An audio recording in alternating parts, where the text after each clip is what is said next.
주진우 기자.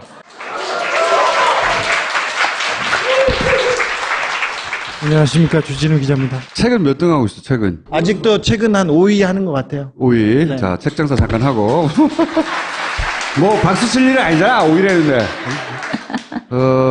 5, 6년 전에 떠들어댔던 게 이제, 시발단 어제 나오더라고. 네. 저희가 그때 다뤘던 방송에 10분의 1도 못 쫓아왔어요. 그래서 앞으로 그 전개될 시발단의 과제가, 과정이 너무 궁금합니다. 무슨 소리나요? 시발단뿐만 아니죠. 농협 해킹 사건이 있어요. 북한의 소형이라고 하는 농협 네. 해킹 사건. 그때 이제 농협이 어느 날 갑자기 해킹을 당했잖아요. 네. 그래서 막 계좌가 다 날아가고 그랬어요. 그래서 당시 그 당국에서 발표하기로는 북한의 소행이다. 북한이 계좌에서 돈을 훔쳐간 것도 아니고 계좌를 왜 삭제해? 말도 안 되는 소리였는데 그때 그래서 그런 이야기들이 있었죠. 이거 누군가의 비자금을, 비자금 흔적을 지으려고 한 거 아니야? 이런 얘기 있었어요, 그때. 그런 얘기가 있었던 게 아니고 우리가 떠들었지, 그렇게.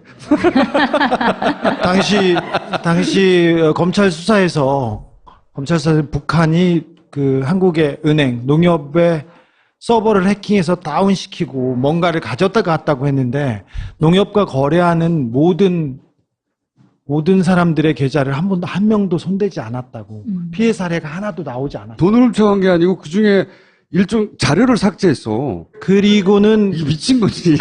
북한이 왜 그래? 어떤 자료가 삭제됐다는데 그 자료를 삭제하고 또 그 다음에 그 삭제한 과정을 다시 그 마무리하는 과정에 농협 직원들이 직접 들어가서 합숙을 하면서 이렇게 하나씩 심어 놨다는 그런 제보는 그건 언제 한번 방송을 하죠, 우리가. 그 정도를 할 정도면 이게 이제 힘이 엄청난 사람이야 하거든요. 그 몇 년도였죠, 농협 사건이? 이명박 정부 말기에 있었죠. 네. 대부분 말기에 있었지. 네. 예. 초기에는 주로 돈을 빼먹거나 돈이 사라지거나 투자를 하거나 그런 사건이 있었고요. 말기에 이렇게 정리합니다. 뭔가를 없애고. 네, 누군가는 정리했습니다. 네. 근데 저희가 그 문제 제기를 했지 않습니까? 국정원이 돈을 대서 목사와 그리고 그 패거리들한테 사무실을 얻어주고 돈을 대서 불법 선거 운동을 했다. 근데 그 사람들은 박근혜 선거 캠프에서 직함을 가지고 했다. 그러니까 박근혜 수석 비서관이 직접 와서 얘기하고. 네. 네. 박근혜 선거 캠프와 국정원이 부정선거를 모의했고 그 돈은 국정원에서 됐다는 얘기를 그 목사, 그러니까 시발단의 목사가 직접 얘기하는 거를 저희가 육성으로 녹취해서 우리가 틀었거든. 네. 네. 그걸 녹취하는 과정이 저희가 한 1년 정도 걸렸어요. 6개월, 1년은 과장이고. 죄송합니다. 6개월. 네. 그리고는 그 내용을 했었죠. 그때 그 당시에 그 윤정훈 목사가 내가 돈이 어딨냐. 국정원에서 다 대줬지. 사무실도. 난 국정원이 다 시켰다. 이런 얘기를 하면서 나 말고도 변희재 그리고 다른 사람들도 여러 사람 이름 나왔어요. 우리 네, 다 네. 공개한 게 아니거든요, 그때. 근데 선거가 끝나자마자 그 시발단에 대한 수사는 거의 유야무야 되고 저희들에 대한 수사가 진행돼가지고 저희가 계속 쫓기고 끌려갔죠. 저 음모론자들 끌려간다고 그냥. 네. 아니 그런 것도 했는데 저희들이 대선 이후에 도망갔었잖아요. 야, 취재. 도망은. 장기 취재인데 더 장기 취재했잖아, 총수는. 제가 빨리 들어왔는데 그래서 저는 검찰청에 계속 끌려다니고 있는데 총수는 프랑스에서 계속 전화해. 그래, 너 그러니까 가지 말라고 했지. 제가 다 조사를 받아가지고 무혐의로 풀어놨을 때 온 거예요. 법적인 차원에서 바라보니까 변호인 단에는 계속 들어오라고 했어요. 그래서 자, 그럼 좋아. 일단 네가 들어가. 어떻게 되나 한번 보자. 일단 네가 들어가. 나는 이게 절대 구속영장 칠 사안이라고 봐. 정치적인 사건이었으니까. 네. 그런데 가자마자 구속영장 딱 맞았어요. 가자마자. 구속영장 쳤죠. 그때까지만 해도 제가 한 90번, 100번 이렇게 단연간의 소송 노하우로 잘 알고 있으니까 이 정도로는 꼬리는 안 돼. 그렇게 했었는데. 꼬리는 안 돼. 꼬리는 안 된다는 건 이제 안 잡혀 들어간다 이거죠. 네, 구속영장을 저도 안 칠 거야. 칠 수는 있다고 생각했는데 안 칠 거야. 이런 생각이 더 컸었어요. 그런데 가자마자 구속영장 치니까. 아니, 프랑스에서 구속영장 청구한대. 그랬더니 막 웃는 거예요, 혼자서. 야, 친다 그랬잖아. 들어가라, 야. 시발단 사건만 해도 한 정말 국정원, 새누리당, 뭐 윤정훈 뭐 7군데인가 6군데에서 그 뭐지 국정원도 소송을 했어요. 대통령 후보, 대통령 그리고 여당, 그 국정원, 그다음에 당사자 고소 고발이 쏟아졌어요 그때. 네, 저는 그래서 이 부서 갔다가 조사받고 다른 부서 조사받고 가끔 전화 와요. 내일 나와달라고. 내가 내일은 다른 부서하고 지금 잡혀 있으니까 검사들끼리 조율해. 나 바빠. 이런 상황이었어요. 그래가지고 너무 그래가지고 구속영장 받고 구치소에 들어간 다음에 깨달았대요 자기가. 아 총수 말이 맞았구나. 그때 이제 저희가 그 프랑스에서 망명 라면집을 이렇게 내가지고 우리가 장기 체류하자. 국내 안 들어왔을 수도 있어. 라면집 계속 하고 있어. 라면집을 그 차리고 나서 막간을 이용해서는 그 주진우의 미술관 산책 있잖아요. 그래서 미술관 투어를 하고 밤에는 김어준의 육식 투어 이런 거 있잖아요. 내 말이 맞았어. 어쨌든 간에 구속영장이 정말 다행히 기각된 거예요. 그런데 이제 그 다스 얘기고 뭐고 간에 다 그 근본에 흐르는 스토리가 BBK 스토리거든요, 결국. 단 하나만 알면 돼요. 그 마지막에는 옵셔널 벤처스만. 근데 BBK 자체가 사기는 아니에요. BBK 자체는 종합 인터넷 금융회사를 만들려고 했던 거예요.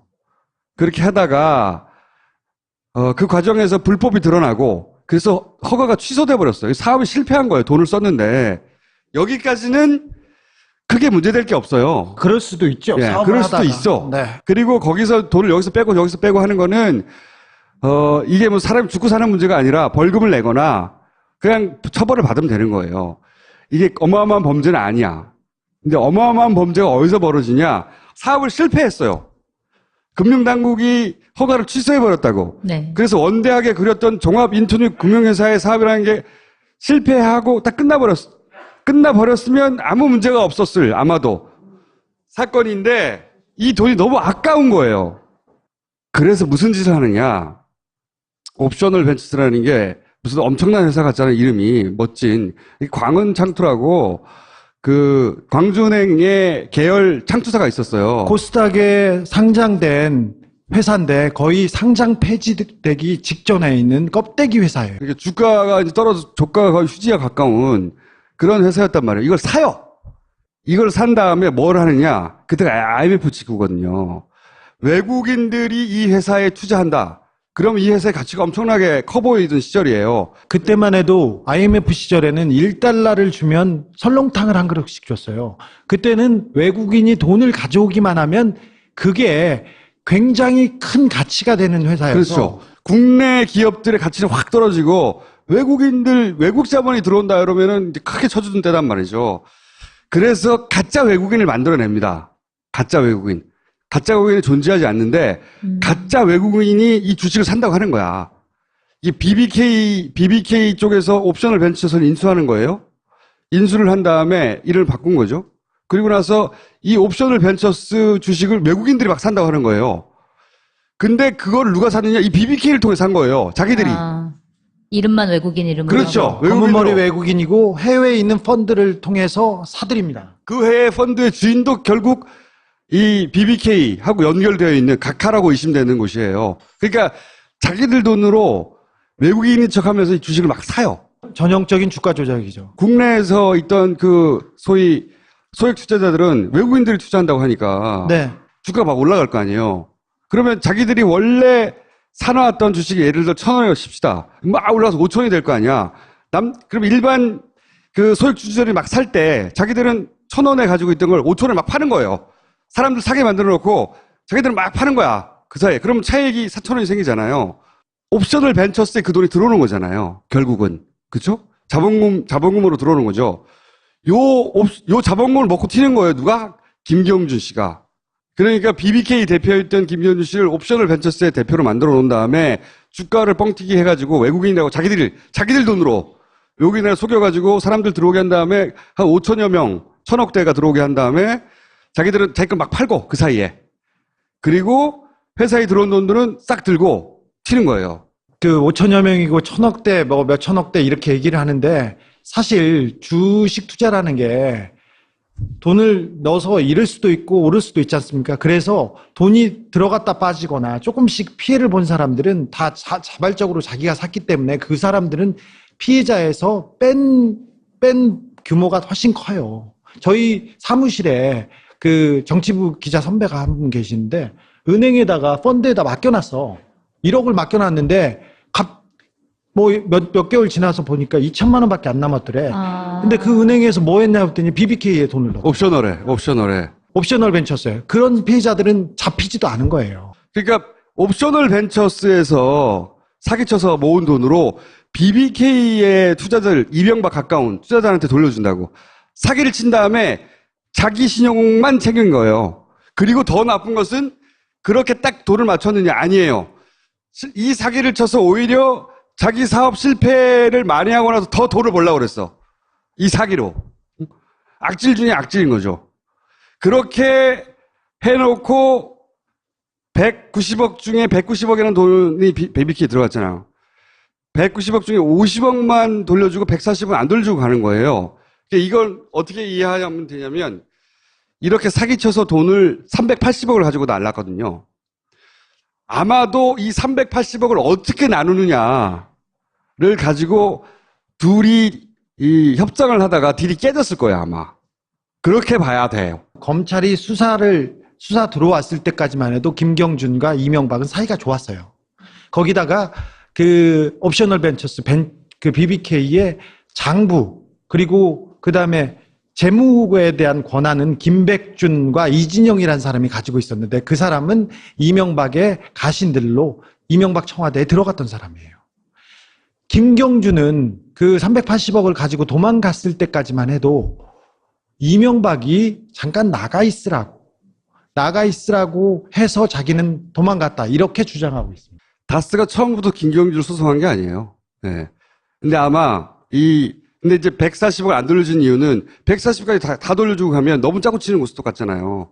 다. 옵셔널 벤치에서 돈 빼가지고 다 준 거예요. 그 중에 140억만 안 주고 간 거거든요. 그 돈은, 야, 잠잠해지면 나중에 나누자. 380억 중에서 이렇게 얘기를 하다가 누가 더 고생했니? 누가 더 큰 피해를 입었니? 뭐 이런 거 있잖아요. 그러다가 이 협상이 잘 안 된 것 같아. 아마도. 그래서 소송이 벌어진 건데, 골 때린 건 이 140억을 포기했으면 다시 얘기가 안 나와요. 140억을 포기하지 못한 거야. 우리 각하는. 그 140억을 끝까지 받아내야 되는 거야. 이자까지 더해가지고. 훌륭하신 오히려. 분이에요. 그래가지고 이 돈은 옵셔널 벤처스 투자자들을 등쳐서 가져간 돈이잖아요. 그래서 옵셔널 벤처스 투자자들이 이 돈을 내놓으라고 하는 건 자연스러운 거예요. 그 소송은. 미국에서 옵셔널 벤처스 투자자들 그러니까 소액 투자자들이 그 소송을 걸어서 김경준한테 돈을 내놓으라는 재판에서는 그 소액 투자자들이 이겼습니다. 왜냐하면은 옵셔널에 돈을 가지고 튄 거니까 미국에서 당연히 옵셔널에 투자하는데 돌려주라고 했거든. 다스는 옵셔널하고 상관이 없어요. 실제로 다스는 BBK의 투자자이긴 하지만 옵셔널하고 상관이 없다고. 그렇잖아요? 네. 근데 이 돈을 왜 다스가 가져가냐고. 다스가 가져갔잖아요. 동업을 하다가 망했어. 근데 이 돈을 메꾸려고 같이 사기를 쳤어. 그래서 한 사람은 미국에 갔다가 한 사람은 미국에 가 있고 나중에 나누자고 그랬는데 이게 어그러진 거예요. 그런데 그 한 사람은 대통령이 되고 나머지 한 사람은 감옥에 들어간 거예요. 감옥에 들어간 사람을 대통령이 야 우리 과거 동업 때 네가 140 안 돌려준 거 있잖아. 내놔 이 새끼야. 해서 받아간 거예요. 사건은 이런 거예요. 그러니까 김경준 씨가 그 모든 걸 자기가 다 한 걸로 뒤집어 쓰고 감옥에 갔단 말이죠. 이게 만약에 그게 아니라 동업자였거나 혹은 주범이었거나 라고 드러나면 김경준이 최소한 10년 간 거 그 이상은 가야 되는 거거든요. 이게 사건이. 자, BBK를 김경준이 세웠습니다. 김경준이 세웠다고 자기가 신고는 했어요. 근데 그 BBK가 이명박의 B, 김백준의 B, K는 김경준의 K입니다. 그래서 그렇게 세웠어요. 5천만 원 주고 세워가지고 투자회사 설립 요건이 안 돼요. 근데 그 회사에 800억 원가량을 이명박이 자기 회사와 자기 주변에서 끌어옵니다. 자기 회사라고 의심되는 다스와 그리고 자기 주변에서 끌어와서 이렇게 만들어요. 그리고는 회사를 만들고 자기가 그 회사의 광고 모델로 나서요. 내가 자꾸 기자들한테 나 BBK 세웠어. 인터뷰 한번 해줘. 그래가지고 MBC도 찌르고 다른 신문도 찌르고 그래서 자, 제가 BBK라는 회사를 세웠습니다. 이 상품이 얼마나 좋은지 이렇게 광고를 했어요. 광고를 하다가 갑자기 이 상품에 문제가 생기니까 저는 몰라요. 그 회사하고 잘 몰라요. 저도 속았어요. 이렇게 얘기해요. 이명박이 속았다는 걸 인정해 준 게 검찰의 수사 결과. 그렇죠. 거죠. 그러니까 아예 처음부터 아무 상관없는 걸로 만들어줬어요. 이게 정말 어려운 일을 해낸 거거든요. 네. 실제 검찰이 그렇게 해내기 정말 어려웠어요. 왜냐하면 이명박 전 대통령이 실소유주라고 하는 정황이 너무 많아. 한 180개 정도 돼요. 명함도 있고 네. 동영상도 있고 다 뭐 있죠. 인터뷰 네. 내용도 있고 다 있는데. 아니 뭐 하나은행 투자서에 보면 네. 이거는 이명박 거니까 투자한다는 얘기도 있어요. 그 안에. 그리고 그 다음에 돌려달라고 이 투자금 돌려달라고 이명박한테 소송을 해요. BBK나 김경준이 아니라. 그런데도 검찰은 BBK는 절대 이명박과 관련이 없습니다. 우리 각하는 절대 그럴 분이 아니십니다. 계속 그렇게 얘기하고 있어요. 다 털어주는 거지. 엄청나게 어려운 작업을 해낸 거예요. 다 털어주고 불가능에 가까운 걸 해냈다고 봐요. 다 나는. 털어주고 그 문제 제기한 저는 계속 소송당하고. 그 진원지가 된 도곡동 땅이 이명박 대통령 소유다라는 게 밝혀지면은 그게 다 연결고리가 돼서 어느 한 연결되는 거 군데라도 아닌가요? 도곡동 땅 주인이 이렇게 연결하면 도곡동 땅 주인이 주가 조작을 한 겁니다. 도곡동 땅이 이명박 것이 아니라고 하려면 네. 다스가 이명박게 아니라고 하려면 BBK가 이명박게 아니라고 한다면 검찰의 논리대로라면 주장대로라면 이명박 거는 아무것도 없어요. 그런데 이번에는 제가 보기엔 빠져나가기 힘들 거라고. 이번엔 잡혔습니다. 이번에는 빠져나가기 힘들 거라고 보는 게 이 회사를 아들한테 물려주는 작업을 하기 시작했거든요. 작년 말부터. 그러면 작년 말부터 요거까지 더해져서 빠져나가기 힘들다. 이번에. 작년 재작년에 사실은 그 다스에서 회의를 했어요. 심각하게. 네. 논현동 자택에서도 했고 야 다스를 내 거 아니라고 이렇게 말하기가 너무 힘드니까 차라리 양심 선언을 해가지고 양심 선언을 해서 우리 거였다.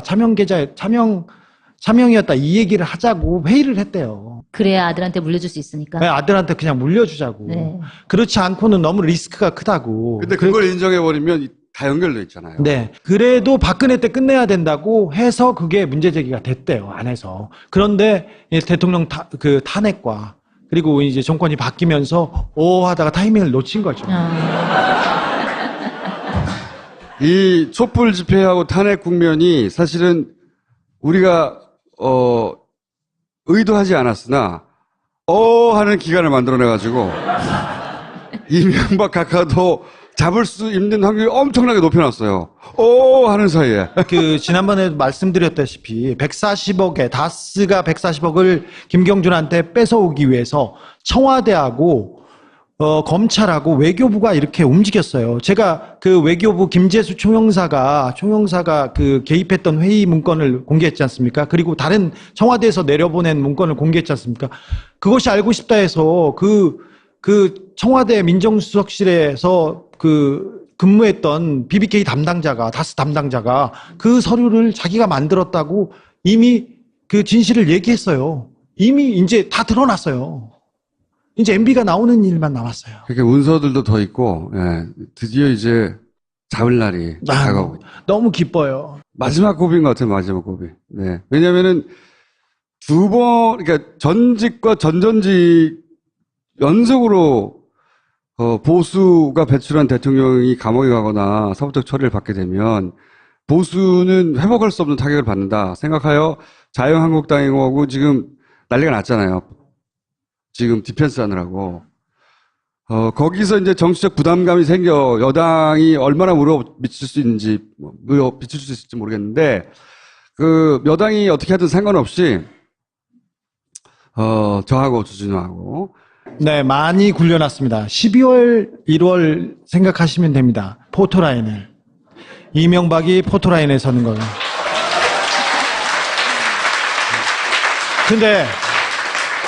근데 변수가 있어요. 이명박이 너무 괴로워가지고 입장 표명했잖아요. 적폐청산은 국익에 도움이 안 된다. 적폐가 국익에 도움된다. 그런데 좀 중요한 게 뭐냐면은 이제 언론도 다스를 파기 시작했고 이제 이명박이 여기저기서 뛰쳐나오고 있잖아요. 여기에 국민들의 관심과 성원을 밀어주셔야 돼요. 우리 각하를. 여러분들이 평상시에 대화하다가 친구랑 갑자기 야 근데 다스 누구 거냐?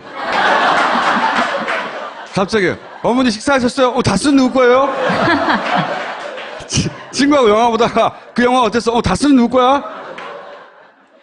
갑자기 뜬금없이 중간에 맥락이 없이 이 문장을 계속 끼워넣어 트위터 하다가도 이 제품은 굉장히 좋습니다. 다스는 누구 겁니까?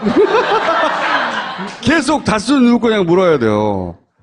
다스는 누구 거냐고 묻는 질문이 지금 굉장히 적당한 질문이에요, 사실은.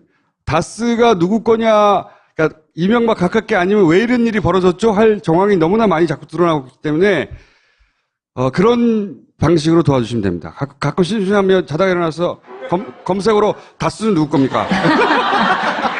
지금 또 얼마 전까지만 해도 이명박이라는 검색어가 올라오기만 하면 바로 탈락했습니다. 다스라는 것은 검색어에 오르지도 않았어요. 그리고 제가 기사를 다스 140억의 진실, 다스는 누구 것인가 이렇게 기사를 썼잖아요. 엄청나게 많이 읽었는데 다음이나 포털에서 메인으로 절대 안 올라가요. 다 필요 없고. 하나만 얘기하지. 이명박 추격기 얘기하려고 했는데. 끊임없이 다스는 누구 거냐고 물어주세요. 예.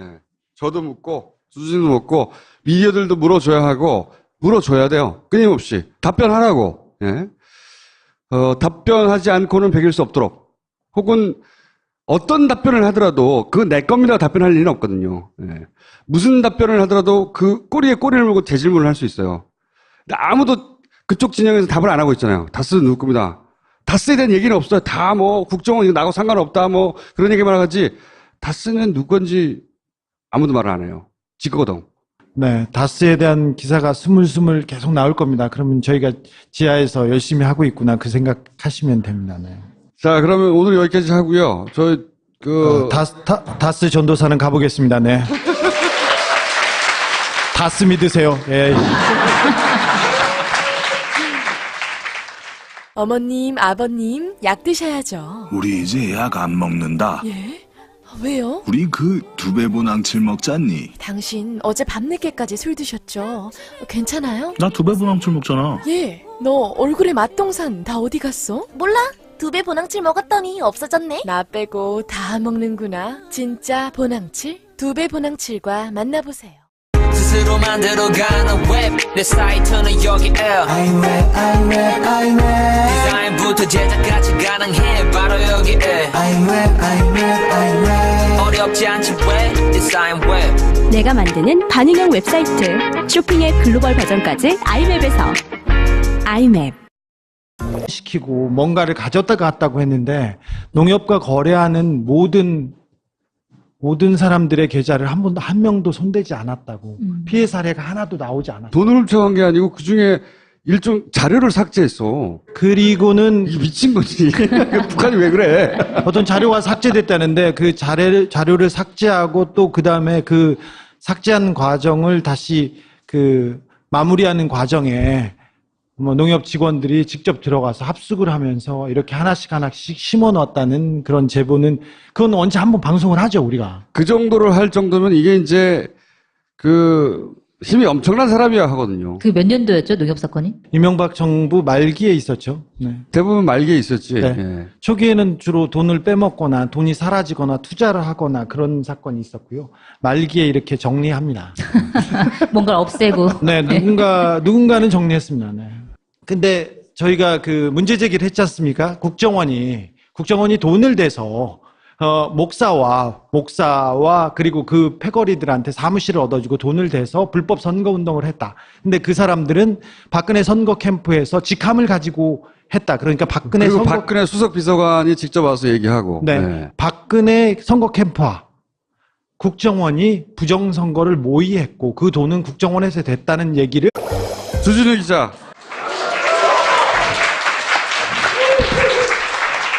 안녕하십니까, 주진우 기자입니다. 책은 몇 등 하고 있어, 책은? 아직도 최근 한 5위 하는 것 같아요. 5위. 네. 자, 책 장사 잠깐 하고. 뭐, 박수 칠 일은 아니잖아, 5위를 했는데. 5, 6년 전에 떠들어댔던 게 이제, 시발단 어제 나오더라고. 네. 저희가 그때 다뤘던 방송에 10분의 1도 못 쫓아왔어요. 그래서 앞으로 그 전개될 시발단의 과제가 뭐 과정이 너무 궁금합니다. 무슨 소리 나요? 시발단뿐만 아니죠. 농협 해킹 사건이 있어요. 북한의 농협 소형이라고 해킹 하는 사건? 농협 네. 해킹 사건. 그때 이제 농협이 어느 날 갑자기 해킹을 당했잖아요. 네. 그래서 막 계좌가 다 날아가고 그랬어요. 당시 그 당국에서 발표하기로는 북한의 소행이다. 북한이 계좌에서 돈을 훔쳐간 것도 아니고 계좌를 왜 삭제해? 말도 안 되는 소리였는데 그때 그래서 그런 이야기들이 있었죠. 이거 누군가의 비자금을 비자금 흔적을 지으려고 한 거 아니야? 이런 얘기 있었어요 그때. 그런 얘기가 있었던 게 아니고 우리가 떠들었지 그렇게. 당시 검찰 수사에서 북한이 그 한국의 은행 농협의 서버를 해킹해서 다운 그 목사 그러니까 시발단의 목사가 직접 얘기하는 거를 저희가 육성으로 녹취해서 우리가 틀었거든. 네, 네. 그걸 녹취하는 과정이 저희가 한 1년 정도 걸렸어요. 6개월, 1년은 과장이고. 죄송합니다. 6개월. 네. 그리고는 그 내용을 했었죠. 그때 뭐 그 당시에 그 윤정훈 목사가 뭐 내가 돈이 어딨냐 국정원에서 다 대줬지 사무실도 난 국정원이 다 시켰다 이런 얘기를 하면서 나 말고도 변희재 그리고 다른 사람들도 여러 사람 이름 나왔어요. 우리 네, 다 네. 공개한 게 아니거든요 그때. 근데 끝나자마자 선거가 끝나자마자 이 그 시발단에 대한 수사는 거의 유야무야 되고 저희들에 대한 수사가 진행돼가지고 저희가 계속 쫓기고 끌려갔죠. 저 음모론자들 끌려간다고 그냥. 네. 아니 그런 것도 했는데 저희들이 대선 이후에 도망갔었잖아요. 야 취재. 도망은. 장기 취재인데 더 장기 취재했잖아. 총수는 제가 빨리 들어왔는데 그래서 저는 검찰청에 계속 끌려다니고 있는데 총수는 프랑스에서 계속 전화해. 그래, 너 그러니까 가지 말라고 했지. 가지 말라고 했지. 제가 다 조사를 받아가지고 무혐의로 풀어놨을 때 온 거예요. 법적인 차원에서 바라보니까 변호인단은 계속 들어오라고 했어요. 그래서 자 그럼 좋아. 일단 네가 들어가. 어떻게 되나 한번 보자. 일단 네가 들어가. 나는 이게 절대 구속영장 칠 사안이라고 봐. 정치적인 사건이었으니까. 네. 그런데 가자마자 구속영장 딱 맞았어요. 가자마자. 구속영장 쳤죠. 그때까지만 해도 제가 한 90번, 100번 이렇게 단연간의 소송 노하우로 잘 알고 있으니까 이 정도로는 꼬리는 안 돼. 그렇게 했었는데. 꼬리는 안 돼. 꼬리는 안 된다는 건 이제 안 잡혀 들어간다 이거죠. 네, 구속영장을 저도 안 칠 거야. 칠 수는 있다고 생각했는데 안 칠 거야. 이런 생각이 더 컸었어요. 그런데 가자마자 구속영장 치니까. 아니, 프랑스에서 구속영장 청구한대. 그랬더니 막 웃는 거예요, 혼자서. 야, 친다 그랬잖아. 들어가라, 야. 시발단 사건만 해도 정말 국정원, 새누리당, 윤정훈 7군데인가 6군데에서 국정원도 소송을 했어요. 대통령 후보, 대통령 그리고 여당, 그리고 국정원, 그다음에 당사자 고소고발이 쏟아졌어요 그때. 네, 저는 그래서 이 부서 갔다가 조사받고 다른 부서 조사받고 가끔 전화 와요. 내일 나와달라고. 내가 내일은 다른 부서하고 지금 잡혀 있으니까 검사들끼리 조율해. 나 바빠. 이런 상황이었어요. 그래가지고 너무 그래가지고 구속영장 받고 구치소에 들어간 다음에 깨달았대요 자기가. 총수 말이 맞았구나. 그때 이제 저희가 프랑스에서 망명 라면집을 이렇게 내가지고 우리가 장기 체류하자. 국내 안 들어왔을 수도 있어. 라면집 계속 하고 있어. 라면집을 차리고 나서 막간을 이용해서는 주진우의 미술관 산책 있잖아요. 그래서 미술관 투어를 하고 밤에는 김어준의 육식 투어 이런 거 있잖아요. 내 말이 맞았어. 어쨌든 간에 구속영장이 정말 다행히 기각된 거예요. 그런데 이제 다스 얘기고 뭐고 간에 다 근본에 흐르는 스토리가 BBK 스토리거든요, 결국. 단 하나만 알면 돼요. 마지막에 있는 옵셔널 벤처스만. 근데 BBK 자체가 사기는 아니에요. BBK 자체는 종합 인터넷 금융회사를 만들려고 했던 거예요. 그렇게 하다가 그 과정에서 불법이 드러나고 그래서 허가가 취소돼 버렸어요. 사업이 실패한 거예요. 돈을 썼는데 여기까지는 크게 문제될 게 없어요. 그럴 수도 있죠. 예, 사업을 그럴 수도 하다가. 있어. 네. 그리고 거기서 돈을 여기서 빼고 하는 거는 이게 뭐 사람이 죽고 사는 문제가 아니라 벌금을 내거나 그냥 처벌을 받으면 되는 거예요. 이게 어마어마한 범죄는 아니야. 근데 어마어마한 범죄가 어디서 벌어지냐? 사업을 실패했어요. 금융당국이 허가를 취소해버렸다고. 네.